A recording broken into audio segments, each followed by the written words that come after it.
Iya teman-teman, jadi kemarin aku melakukan kunjungan ke pos polusi udara BMKG di daerah Ciberem, Kota Bogor.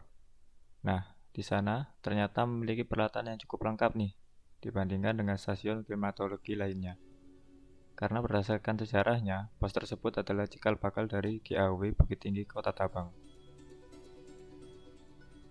Di sana ada berbagai peralatan serta instrumen yang digunakan untuk proses pengamatan kualitas udara, mulai dari ARWS, AV Sampler, BAM 1020 dan ASKA 14. Kemudian ada peralatan yang tidak dimiliki oleh semua stasiun klimatologi, yaitu analyzer gas rumah kaca, yakni ada ozone analyzer menggunakan ozonator Kimoto DA787, lalu ada CO2 metana serta water vapor analyzer yakni Picaro G2401. Kemudian ada SO2 analyzer yakni Thermo Fisher model 43i. Lalu ada NO2 NOx analyzer yakni Thermo Fisher model 42i. Nah, pada video kali ini kita akan coba bahas tentang analyzer gas rumah kaca yakni SO2 analyzer dari Thermo Scientific model 43i.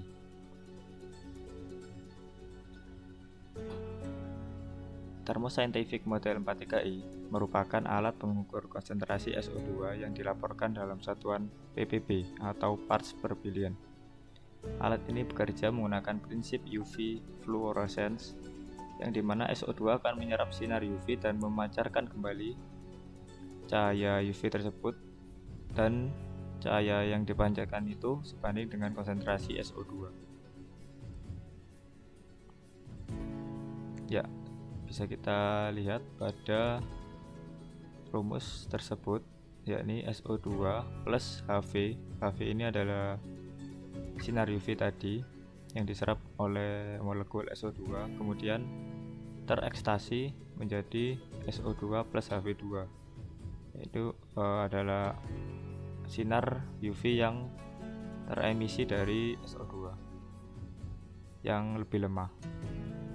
Kemudian kita masuk ke skematik alat.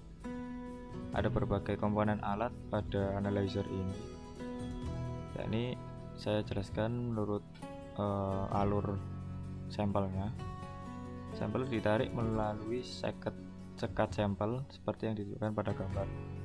Sampel mengalir melalui hidrokarbon kicker yang menghilangkan hidrokarbon dari sampel dengan memaksa molekul hidrokarbon meresap melalui dinding tabung. Sampel kemudian mengalir ke ruang fluorensi, di mana sinar UV yang terpancar berdenyut mengarah ke molekul SO2. Lensa kondensasi memfokuskan sinar UV yang berdenyut ke dalam rakitan cermin. Rakitan cermin bersisi 8 cermin selektif yang hanya memantulkan panjang gelombang yang merangsang molekul SO2. Nah, ketika molekul SO2 yang tereksitasi meluruh menjadi status energi yang lebih rendah, mereka memancarkan sinar UV yang sebanding dengan konsentrasi SO2.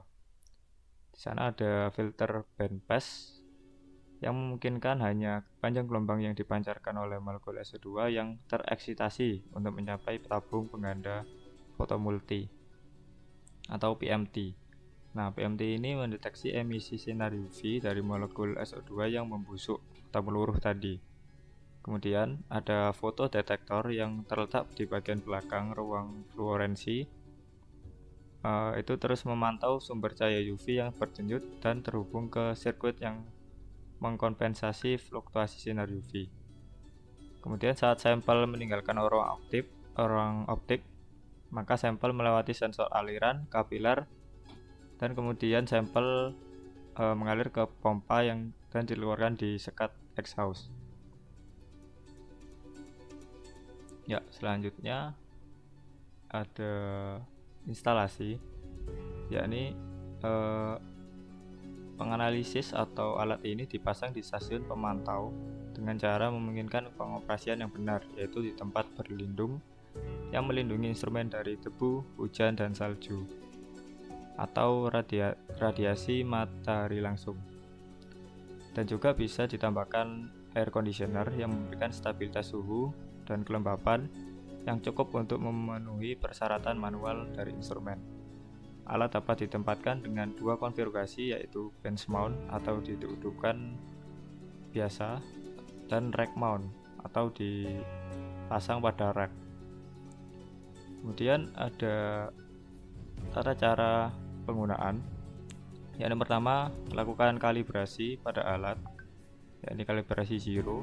Kemudian nyalakan alat dengan menekan tombol on, dan kemudian tunggu selama 30 menit untuk alat